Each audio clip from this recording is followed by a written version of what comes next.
है आप सभी का न्यूज एट 10 देख रहे हैं आप और मैं हूं आपके साथ कृतिका। न्यूज एट 10 की करेंगे शुरुआत, लेकिन सबसे पहले एक नजर मुख्य सुर्खियों पर। पूर्व राष्ट्रपति डॉक्टर सर्वपल्ली राधाकृष्णन की जयंती के अवसर पर देश भर में मनाया जा रहा है शिक्षक दिवस। राष्ट्रपति द्रौपदी मुर्मू नई दिल्ली में 66 शिक्षकों को राष्ट्रीय शिक्षक पुरस्कार से करेंगी सम्मानित।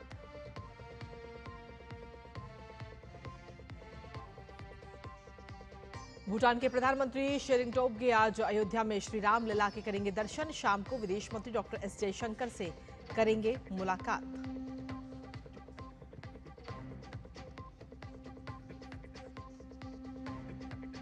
हिमाचल के कुल्लू में रेस्क्यू अभियान जारी है। अखाड़ा बाजार में मलबे से मिले मानव अवशेष। वहीं पंजाब के 6 जिलों के लिए बारिश का येलो अलर्ट।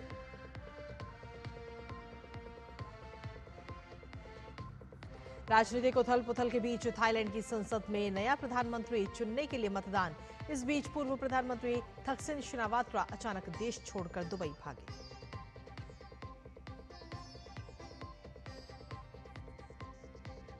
और हॉकी एशिया कप के सुपर 4 के दूसरे मुकाबले में भारत ने मलेशिया को 4-1 से दी शिकस्त।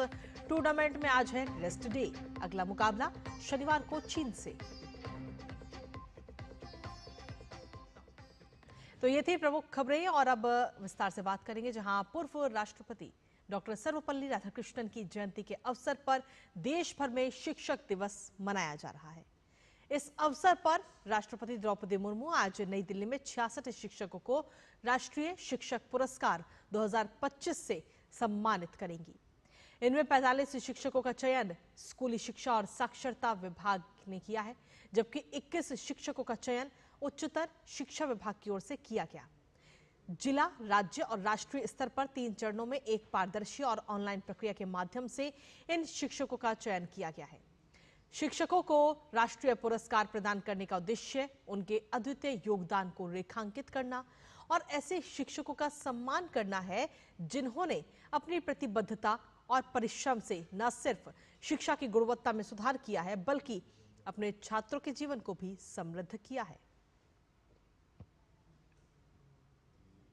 प्रधानमंत्री नरेंद्र मोदी ने राष्ट्रीय शिक्षक दिवस की शुभकामनाएं दी।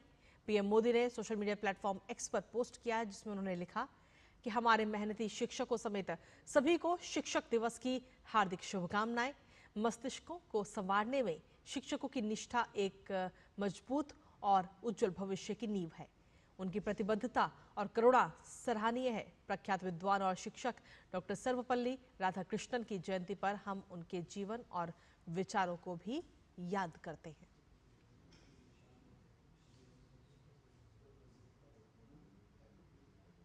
और अब बात देश की राजधानी दिल्ली की, जहां लगातार हो रही भारी बारिश की वजह से निचले इलाकों में बाढ़ जैसे हालात बने हुए हैं।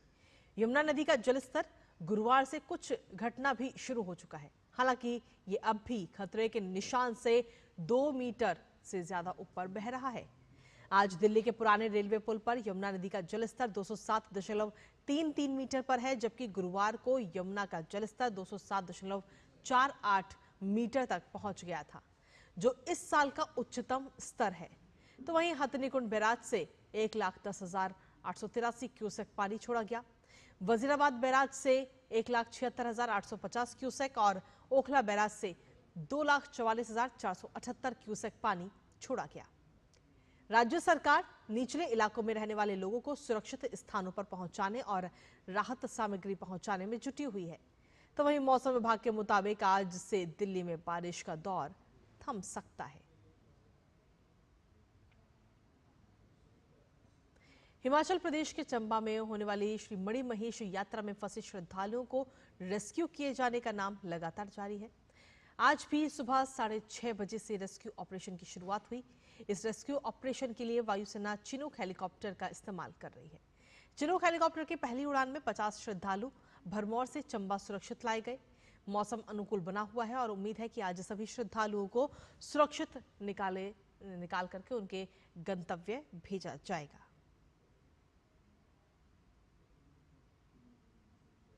और वहीं पंजाब के मौसम की बात की जाए तो राज्य में आज मौसम साफ रहने की संभावना है। मौसम विभाग ने आज राज्य के 6 जिलों के लिए येलो अलर्ट जारी किया है, जहां भारी बारिश और बाढ़ से 3.5 लाख से अधिक लोग प्रभावित हैं। तो वहीं इस आपदा के चलते अब तक 43 लोगों की मौत हो चुकी है और 3 लोग लापता हैं। राज्य के 1902 गांव अभी भी बाढ़ से प्रभावित हैं। 20,000 से ज्यादा लोगों को सुरक्षित स्थानों पर पहुंचाया जा चुका है। खेतों में पानी भरने से किसानों की फसलें भी डूब गईं और कई गांवों में हालात चिंताजनक भी बने हुए हैं। 1.5 लाख हेक्टेयर से अधिक फसलें बाढ़ के पानी में डूब चुकी हैं। कल केंद्रीय कृषि मंत्री शिवराज सिंह चौहान ने बाढ़ प्रभावित इलाकों का दौरा किया।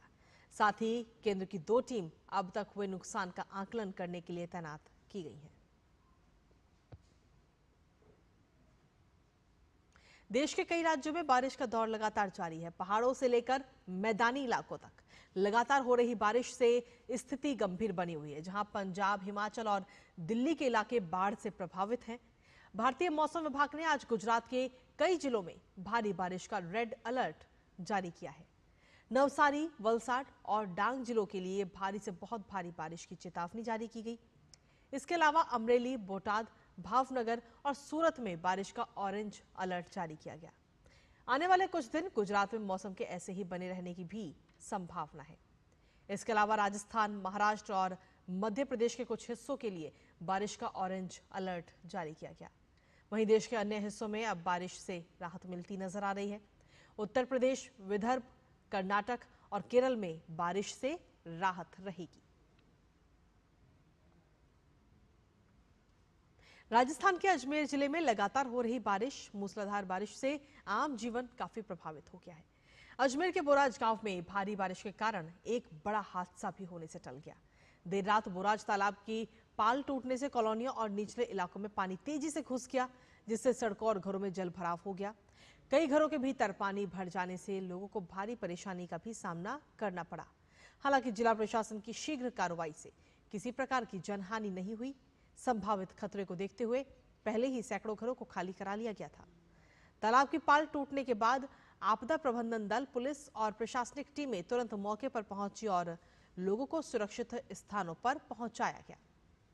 प्रभावित लोगों के लिए राहत सामग्री, भोजन, पानी, दवाएं और अस्थायी शिविरों में ठहरने की व्यवस्था भी की गई। फिलहाल प्रशासन, पुलिस और बचाव दल हालात पर नजर बनाए हुए हैं। अभी फिलहाल हालात ठीक है। हमको 3 बजे सूचना लग गई थी प्रशासन के पूरे, तो लोगों को बाहर निकाल दिया था। 3 बजे हमने स्थिति को पहले ही देख लिया था कैसा है, कि उसको बाहर निकाल दिया था। पाल लगभग 11-15 पे के समथिंग टूटी है और ऐसा अभी तो कोई जनहानि हुई नहीं है। लगभग 200 लोगों को हमने पहले ही निकाल दिया है। और चलिए न्यूज़ 10 में अब बात करते हैं बदलते बिहार की। बिहार एक महत्वपूर्ण सामाजिक आर्थिक बदलाव से इस समय गुजर रहा है। जिस बिहार से रोजगार की तलाश में हर साल लाखों लोग दूसरे राज्यों में पलायन करने को मजबूर थे, आज उसी बिहार में हर साल लाखों लोग रोजगार के लिए वापस आ रहे हैं। और इस खास सीरीज में आइए हम आपको कुछ ऐसे ही श्रमिकों की कहानी उनकी जुबानी सुनाते हैं जो अपने घर वापस आकर आज बेहद खुश हैं।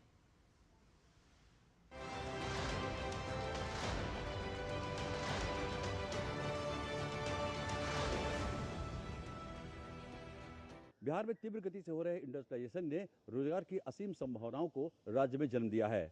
अब यहाँ पलायन शब्द की जगह रिवर्स माइग्रेशन ने ले लिया है। तो आइए देखते हैं रिवर्स माइग्रेशन की कहानी कामगारों की जुबानी। बिहार से माइग्रेशन की बात अब अतीत का हिस्सा बन रहा है, क्योंकि बिहार में रिवर्स माइग्रेशन आज की हकीकत का हिस्सा है। 2 दशक से ज्यादा दिल्ली में और चेन्नई में 1 दशक तक काम करके बिहार लौटे मोतिहारी के मोहम्मद सगीर आलम बताते हैं, जब मुझे ये पता चला कि बिहार में ही कारखाना कंपनी लग गया है, खुल गया है, तो ये बात सुन के मैं यहाँ आया तो मेरा जॉब लग गया और मैं यहाँ पे काम करके बहुत खुश हूँ। एज ए फ्लोर इंचार्ज हूँ और मैं अपने यहाँ बिहार गवर्नमेंट सरकार को मैं बहुत धन्यवाद दिल से शुक्रिया अदा करना चाहता हूँ कि मुझे अपने बिहार में ही रह के, जो कभी आज तक ये मैं सोचा भी नहीं था कि बिहार में ही मुझे काम करने का अवसर मिलेगा। सो यहाँ पे पूरा हो गया, मेरा सपना जैसा लग रहा है कि मेरा एक सपना पूरा हो गया और मैं बहुत इससे अब खुश हूँ। गुरुग्राम से बिहार लौटी अनीता देवी। मेरा घर वाले को देहांत हो गया, तब से मैं यहाँ रहने लगी और यहाँ अपना काम करके अपने बाल बच्चे को, घर वाले को अपना चलाती हूँ घर। और मेरा 2 लड़का है और हम हैं, 3 लोग हैं हम लोग। नज़दीक में रहती हूँ, अपना घर पे भी दिन भर काम करती हूँ और घर पे भी चली जाती हूँ। वहाँ मुझे बहुत परेशानी था, किराया के रूम में रहना पड़ता था और दिक्कत होता था वहाँ रहने में हमको। यहाँ अच्छा है। आरा निवासी पिंटू कुमार साहा की माने तो हमको अदर स्टेट में काम करना जाना पड़ता था और इधर जो है अपना घर पे कंपनी है तो हमको बहुत अच्छा लग रहा है, क्योंकि उधर जाने आने में बहुत ही दिक्कत था। समय पे घर नहीं आते थे, कोई भी ज़रूरी वस्त काम लगता था तो घर पे नहीं आ पाते थे। और यहाँ जो है अपना घर का है, जब मर्जी जब घर पे ही है, घर का काम हो जाता है, अपना कंपनी का काम हो जाता है। चलिए अब आपको तमिलनाडु के तिरुपुर से बिहार लौटी रीता तांडी का अनुभव उन्हीं की जुबानी सुनाते हैं। जब बिहार में आया फैक्ट्री तो हम लोग यहाँ पे आए हैं, अभी पता चला तो हम यहाँ पे आके काम कर रहे हैं। अभी अच्छा है, यहाँ पे हम लोगों के लिए सुविधा हुआ है, बहुत अच्छा है। वहाँ पे कष्ट इतना था कि बहुत दूर पड़ता था, 3000 किलोमीटर था, हम लोगों को जाने के लिए पड़ता था 3000 किलोमीटर। कुछ करना है तो उतना दूर नहीं जा पाते और घर में कुछ असुविधा हो जाता था। कोई अगर बड़े बुजुर्ग का डेथ हो गया, माँ बाप का तबीयत खराब हो गया तो हम लोगों को वो जल्दी आ नहीं पाते थे इतने दूर से। अभी हमारा गांव में हुआ है, बिहार में हुआ है, घर के पास में, तो हम लोगों को सब चीज़ का सुविधा हो गया है। तो आपने देखा रिवर्स माइग्रेशन की कहानी कामगारों की जुबानी। कल फिर हम एक नई कहानी के साथ आपके सामने हाजिर होंगे। तब तक देखते रहिए डीडी न्यूज़।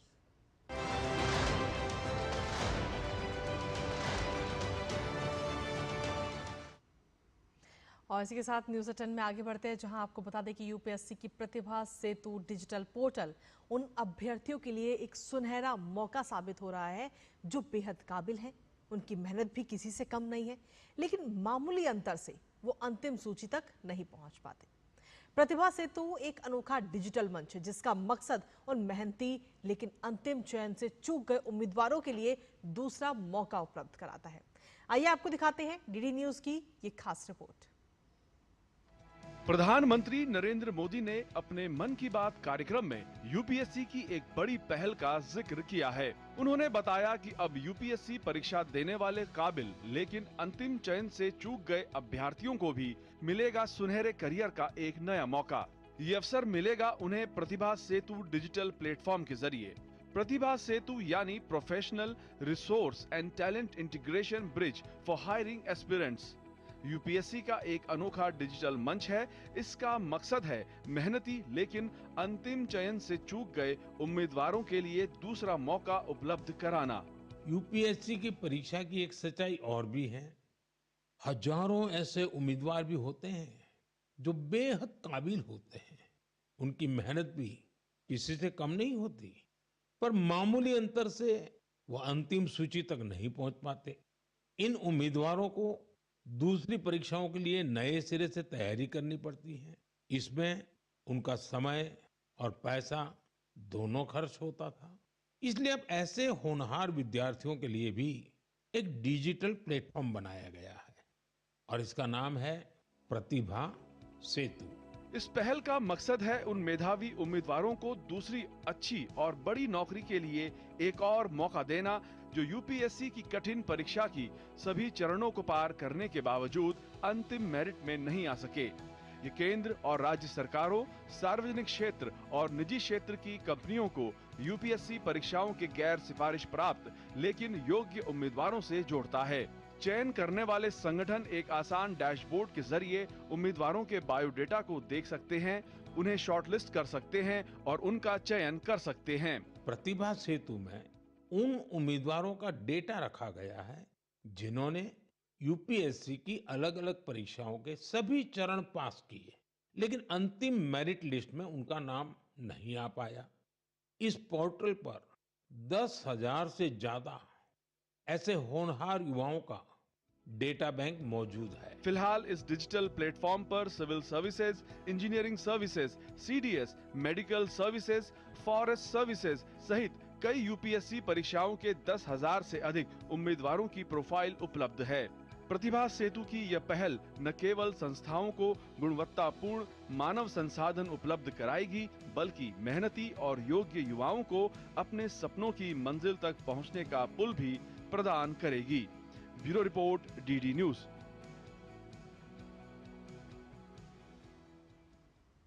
और इसी बीच न्यूज 10 में वक्त एक छोटे से ब्रेक का है। आप बने रहिए हमारे साथ और देखते रहिए डीडी न्यूज।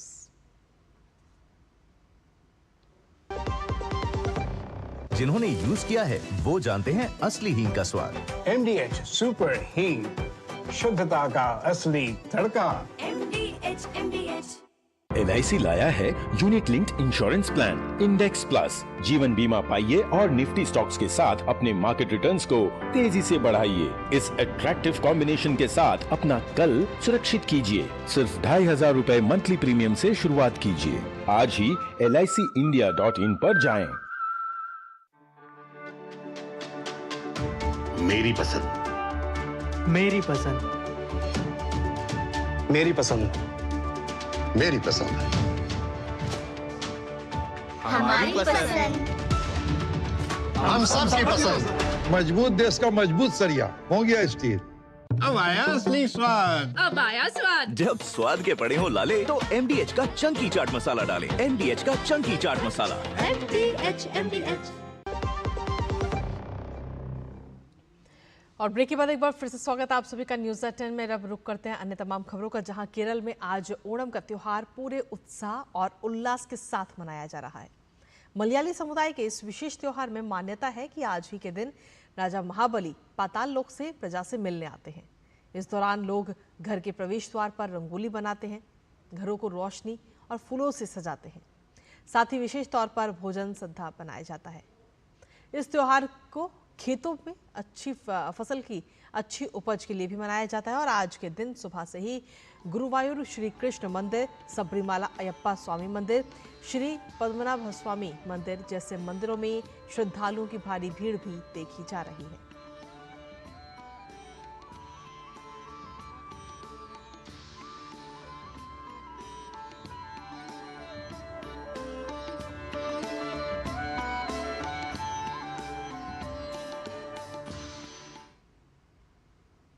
राष्ट्रपति द्रौपदी मुर्मू ने देशवासियों को ओणम की शुभकामनाएं दी। ओणम की पूर्व संध्या पर राष्ट्रपति ने अपने संदेश में कहा कि ओणम के पावन अवसर पर मैं सभी नागरिकों, विशेषकर भारत और विदेशों में रहने वाले केरल के भाइयों और बहनों को हार्दिक बधाई और शुभकामनाएं देती हूं। नई फसल की खुशी में मनाया जाने वाला ओणम का त्योहार केरल की समृद्ध सांस्कृतिक विरासत और परंपरा का एक अनूठा उदाहरण है। ये त्योहार हमें सांस्कृतिक और धार्मिक मान्यताओं से परे एकता, सहयोग और सद्भाव के महत्व की याद दिलाता है। ये त्योहार हमारे किसानों के प्रति कृतज्ञता व्यक्त करने का भी अवसर है। इस अवसर पर आइए हम अपनी सांस्कृतिक विविधता का सम्मान करने और राष्ट्रीय एकता को मजबूत करने का संकल्प लें। राष्ट्रपति के अलावा प्रधानमंत्री नरेंद्र मोदी ने भी देशवासियों को ओणम की शुभकामनाएं दी हैं। प्रधानमंत्री मोदी ने सोशल मीडिया प्लेटफॉर्म एक्स पर पोस्ट कर लिखा कि सभी को ओणम की शुभकामनाएं। ये सुंदर त्योहार सभी के जीवन में खुशी, उत्तम स्वास्थ्य और अपार समृद्धि लेकर आए। ओणम केरल की कालजयी धरोहर और समृद्ध परंपराओं का प्रतीक है। ये पर्व एकता, आशा और सांस्कृतिक गर्व का प्रतीक है। ये अवसर हमारे समाज में सौहार्द की भावना को और प्रगाढ़ करे तथा प्रकृति से हमारे जुड़ाव को मजबूत करे।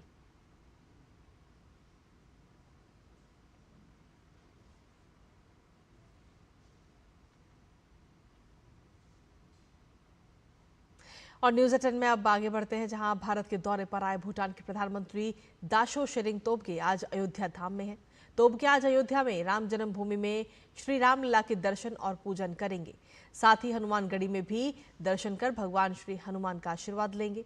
उनका ये दौरा धार्मिक और सांस्कृतिक दृष्टि से बेहद महत्वपूर्ण माना जा रहा है। भूटान के प्रधानमंत्री के दौरे को देखते हुए अयोध्या में सुरक्षा के व्यापक इंतजाम किए गए।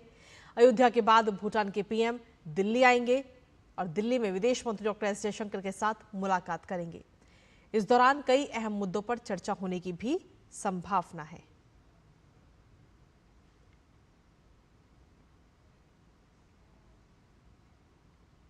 अब बात थाईलैंड की करते हैं, जहां संसद में प्रधानमंत्री के पद के लिए मतदान चल रहा है। आज जो भी प्रधानमंत्री चुना जाएगा वो देश का 2 साल में तीसरा प्रधानमंत्री होगा। इससे ही थाईलैंड की वर्तमान राजनीतिक स्थिति का पता चल जाता है। साथ ही ये मतदान उस समय हो रहा है जब थक्सिन शिनावात्रा अचानक देश छोड़कर दुबई भाग गए। उनके परिवार की पार्टी फ्यू थाई इस वक्त गहरे अंतर्कलह से जूझ रही है। थक्सिन जो पिछले 2 दशकों से थाईलैंड की सत्ता संघर्ष की केंद्रीय शख्सियत रहे हैं, उनके अचानक देश छोड़ने से सत्ता संतुलन पर बड़ा असर पड़ सकता है।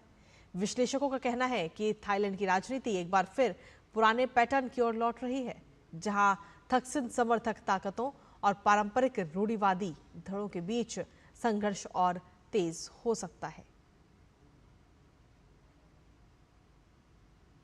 दक्षिण कोरिया के खिलाफ आखिरी क्वार्टर में बराबरी का गोल दाग टीम इंडिया को हार के मुंह से निकालने वाले मनदीप सिंह का मानना है कि दक्षिण कोरिया के खिलाफ ड्रॉ सही समय पर आया, जो टीम को अपनी कमियों को समझने का मौका देगा। इसके साथ ही उन्होंने कहा कि मलेशिया से होने वाले मुकाबले के लिए टीम बेहतर तैयारी के साथ सामने होगी। सुपर 4 के अपने पहले मुकाबले में भारत को मन मुताबिक तो शुरुआत नहीं मिल सकी, लेकिन इस वक्त हमारे साथ मनदीप है। मनदीप, क्या लगता है कहां पे कमियां रह गई? बिल्कुल जी, 2-1 हम डाउन जा रहे थे, स्टिल हमें गोल के पीछे हम जा रहे थे, बट स्टिल अगर देखा जाए तो जो आउटकम है हमारा नहीं निकल पा रहा था। गोल ऑन शॉट हमारे नहीं लग रहे थे अच्छे से, हम ट्राई कर रहे थे, पर स्टिल ये एक टूर्नामेंट का एक मैच ऐसा होता है कि जब जिससे आप सीखते हो, और ये हमारे लिए एक लर्निंग पॉइंट है। नेक्स्ट मैच में, आने वाले मैच में हम ये गलतियां नहीं करेंगे। तो मान के चलें कि एक अच्छे समय पे ये लर्निंग पॉइंट आ गया। बिल्कुल बिल्कुल जी, क्योंकि लर्निंग पॉइंट अगर स्टार्टिंग में आ जाए या एंड में आ जाए, बट यही रहता है कि हाँ, ये एक हमें एक अच्छी लर्निंग पॉइंट मिली है, जिससे हमें और अपने आप को स्ट्रांग होना है। कजाकिस्तान के खिलाफ हालांकि वो इंडिया की अपेक्षा काफी कमजोर टीम थी, लेकिन उसके खिलाफ जो जीत मिली थी उसने बूस्टअप किया था आप लोग के कॉन्फिडेंस को भी, क्योंकि चाइना और जापान के अगेंस्ट में उस हिसाब से जीत नहीं आई थी। तो मानते कि यहाँ पर एक 2-2 से जो ड्रॉ है, अब अगला मुकाबला मलेशिया के खिलाफ है, तो क्या कुछ रणनीति रहेगी, क्या कुछ किस तरह से फिर अब अपने आप को बूस्टअप करेंगे? बिल्कुल सर, क्योंकि हर एक टीम जीतने को आती है, किसी टीम को हम इजी नहीं ले सकते हैं। एवरी टीम को हमें अपने हिसाब से कैसे स्ट्रक्चर हमारा अच्छा होना चाहिए, कैसे हमें मेंटली स्ट्रांग होना चाहिए। ऐसे अभी कल का मैच है, जैसे मलेशिया के साथ अच्छी टीम है, और हम अभी जाके हम उसके बारे में बात करेंगे और अपने आप को प्रॉपर रेडी होके मैच खेलने आएंगे कल। फील्ड गोल पर काफी ज्यादा मेहनत करने को देखने को मिली है, और इस बार काफी सक्सेस भी देखने को मिली। बिल्कुल, फाइनली 2-2 ड्रा हुआ, बट स्टिल हमें और गोल्स करने चाहिए थे। जो मिसिंग हुई है उसके ऊपर हमें यहाँ पे काम करने की जरूरत है, और कल आने वाले मैच में हम अपना बेस्ट देंगे। तो इस खबर पर नजर लगातार बनी रहेगी, लेकिन इसी के साथ आपको बता दें कि राष्ट्रीय पुरस्कार विजेता मनोज वाजपेयी अब एक नए अवतार में आपको नजर आएंगे। जी हां, हिंदी सिनेमा के दिग्गज अभिनेता मनोज वाजपेयी की फिल्म इंस्पेक्टर झेंडे 5 सितंबर यानी कि आज OTT पर रिलीज होने जा रही है। सच्ची घटना पर बनी क्राइम थ्रिलर में मनोज वाजपेयी एक कुख्यात अपराधी को पकड़ते हुए नजर आएंगे। संवाददाता जया सिन्हा ने अभिनेता मनोज वाजपेयी से खास बातचीत की, और क्या कुछ कहा है उन्होंने अपने इस नए किरदार को लेकर, आपको सुनाते हैं। फ्राइडे स्पेशल में हमारे साथ हैं इस वक्त मनोज वाजपेयी, जो एक बार फिर अपने नए अवतार में आ रहे हैं। मनोज, एक बार फिर पुलिस के किरदार में, लेकिन इस बार असल जिंदगी के किरदार को आप पर्दे पे ला रहे हैं। क्या एक्सपीरियंस है, और पूरा नाम थोड़ा बताइए। इंस्पेक्टर झेंडे, झ से झंडा, बोलिए झंडा, झंडा, झेंडे, झेंडे, बस हो गया। पर काफी पूरा नाम है इसमें, मतलब क्योंकि ट्रेलर में एक सीन है, जो भी आपका नाम है, जो भी नहीं, हाँ, मधुकर बापूराव झेंडे। तो ये बहुत बड़े पुलिस ऑफिसर रहे हैं, जिन्होंने चार्ल्स शोभराज को पकड़ा था, और उसके अलावा भी बहुत सारे इनके कारनामे हैं। और सबसे सैड बात यह है कि जिस आदमी ने इंटरनेशनल क्रिमिनल को 2-2 बार पकड़ा अपने जीवन काल में, एक 28 साल की उम्र में, एक 49 की उम्र में, उनको बाकी हिंदुस्तान नहीं जानता है। तो ये हमारा एक सलाम है उनको, इंस्पेक्टर झेंडे के रूप में। बहुत ही मजेदार फिल्म है, फैमिली एंटरटेनर है, और काफ़ी कॉमिक अंदाज भी है इसमें। किस तरह से आप देखते हैं कि जो आपकी छवि है एक आम आदमी की और एक पुलिस वाले किरदार में, तो हमने पहले भी देखा, लेकिन इस बार थोड़ा सा अलग से होकर आएगा। बहुत कम, यह पहली बार होगा कि पुलिस वाला पूरी शिद्दत के साथ ड्यूटी करेगा, लेकिन आपको बहुत ज़्यादा हंसी भी आएगी। जी, बहुत बहुत शुक्रिया हमसे बात करने के लिए। उम्मीद करते हैं तो इस बार OTT प्लेटफॉर्म पर आ रही है फिल्म, काफ़ी खास कहानी है, एक रियल लाइफ हीरो को ये पहचान दिलाने का एक प्रयास है। Jaya Sinha, DD news, Delhi. और इसी के साथ फिलहाल न्यूज़ एट 10 में मुझे और हमारी पूरी टीम को दीजिए अनुमति, लेकिन इसी के साथ ब्रेक के उस पार देखिए हमारा खास कार्यक्रम न्यूज़ पंच हमारी सहयोगी आंचल के साथ। नमस्कार।